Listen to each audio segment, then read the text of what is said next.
Oppo তাদের Reno সিরিজের দুর্দান্ত একটি ফোন অফিশিয়াল লঞ্চ করে দিল। এই ফোনটি হলো Oppo Reno 10 আর এই ফোনটিতে কম বাজেটের মধ্যে দেওয়া হয়েছে দুর্দান্ত একটি গেমিং প্রসেসর, সাথে পেয়ে যাবেন ভালো ডিসপ্লে, ভালো ক্যামেরা আর সুপার ফাস্ট চার্জার। তাই যারা কম বাজেটের মধ্যে একটি অলরাউন্ডার ফোন কিনতে চান, আমি তাদের বলবো আজকের এই ভিডিওটি সম্পূর্ণ দেখুন। চলুন আর কথা না বাড়িয়ে আমরা সরাসরি চলে যাই মূল ভিডিওতে। তবে মূল ভিডিওতে যাওয়ার আগে আপনার কাছে রিকোয়েস্ট থাকবে, আপনি যদি আমাদের চ্যানেলটি প্রথমবার ভিজিট করে থাকেন তাহলে আমাদের চ্যানেলটি সাবস্ক্রাইব করে পাশে থাকা বেল আইকনটি প্রেস করে রাখুন। প্রথমেই কথা বলবো এই ফোনটির লুক ও ডিজাইন নিয়ে। এই ফোনটির ব্যাক প্যানেলে দেওয়া হয়েছে গ্লাস, যার ফলে এই ফোনটির ব্যাক প্যানেলটি দেখতে দুর্দান্ত লাগছে। আর এখানে পেয়ে যাচ্ছেন ট্রিপল ক্যামেরা সেটআপ। এর বডি ফ্রেমটি প্লাস্টিকের এবং এই ফোনটির ফ্রন্টে পেয়ে যাবেন মিডল পাঞ্চল কাটিং সেলফি ক্যামেরা। আর এর ডিসপ্লেটি হলো কার্ভ ডিসপ্লে। এর নিচের দিকে পেয়ে যাবেন ইউএসবি টাইপ সি এবং স্পিকার। তবে এখানে কোনো 3.5 মিলিমিটার হেডফোন জ্যাক দেওয়া হয়নি। ওভারঅল এই ফোনটির লুক ও ডিজাইন দেখতে আমার কাছে এক কথায় দুর্দান্ত লাগছে। এবারে কথা বলবো এই ফোনটির বক্স কন্টেন্ট নিয়ে। এই ফোনটির বক্সটি খুললেই পেয়ে যাবেন ছোট্ট একটি বক্স, তার ভিতরে পাবেন কিছু user guide, SIM ejector pin আর একটি সিলিকন ব্যাক কভার। তারপরে পাবেন কাঙ্ক্ষিত ফোনটি, তারপরে পেয়ে যাবেন 80 ওয়াটের ফাস্ট চার্জার আর ইউএসবি টাইপ সি কেবল। এই থাকছে ফোনের বক্সের ভিতরে। এবারে কথা বলবো এই ফোনটির ডিসপ্লে কোয়ালিটি নিয়ে। এই ফোনটির ডিসপ্লেটি সাইজ হলো 6.7 ইঞ্চি মাপের একটি full HD plus AMOLED display, সাথে পাবেন 120 হার্টজের রিফ্রেশ রেট। আর এই ডিসপ্লেটি HDR10 প্লাস সাপোর্টেড। এই ডিসপ্লেটির পিপিআই ডেন্সিটি হলো 950 নিটস, যার ফলে ডিরেক্ট সানলাইটে এই ডিসপ্লেতে কোনো প্রকার ব্রাইটনেসের ঘাটতি পাবেন না। এবং এই ডিসপ্লেটি কার্ভ ডিসপ্লে হওয়ার কারণে দেখতে দুর্দান্ত লাগছে। আর যারা গেমার আছেন তারা 120 হার্টজের রিফ্রেশ রেট থাকার ফলে গেমিংয়ের সময় বাটার স্মুথ পারফরমেন্স পাবেন। আর যারা মোবাইলে প্রচুর ভিডিও দেখে থাকেন তারা অ্যামোলেড ডিসপ্লে হওয়ার কারণে দুর্দান্ত উপভোগ করতে পারবেন ভিডিওগুলো। এবারে কথা বলবো এই ফোনটির ক্যামেরা কোয়ালিটি নিয়ে।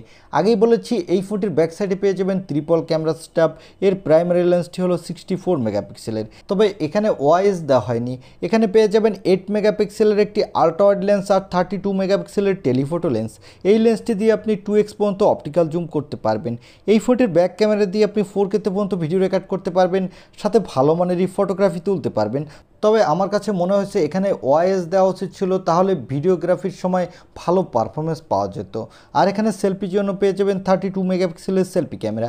এই ক্যামেরাটি দিয়ে আপনি full HD plus video record করতে পারবেন, সাথে দুর্দান্ত মানের সেলফি তুলতে পারবেন। ওভারঅল এই ফোনটির ফ্রন্ট এবং ব্যাক ক্যামেরা সেটআপ আমার কাছে বাজেট বিবেচনায় বেশ ভালো লেগেছে।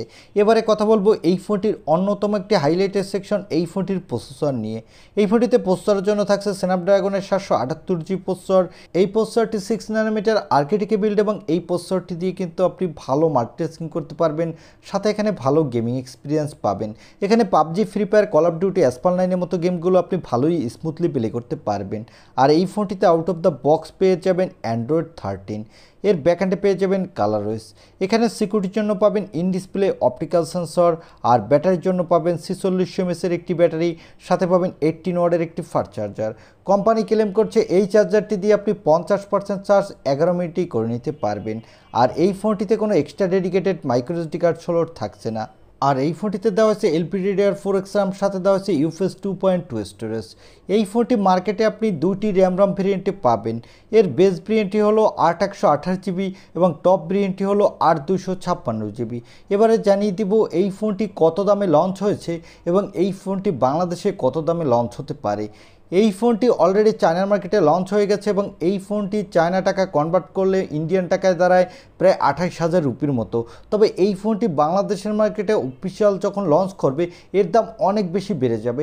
এই ফোনটির দাম হতে পারে তখন বাংলাদেশের 40 থেকে 42,000 টাকার মধ্যে। তবে আনঅফিশিয়াল আপনি কিছুটা কম দামে পেয়ে যাবেন। আনঅফিশিয়াল এই ফোনটি বাংলাদেশের মার্কেটে 32 থেকে 35,000 টাকার মধ্যে পেয়ে যাবেন এর বেস ভেরিয়েন্টটি।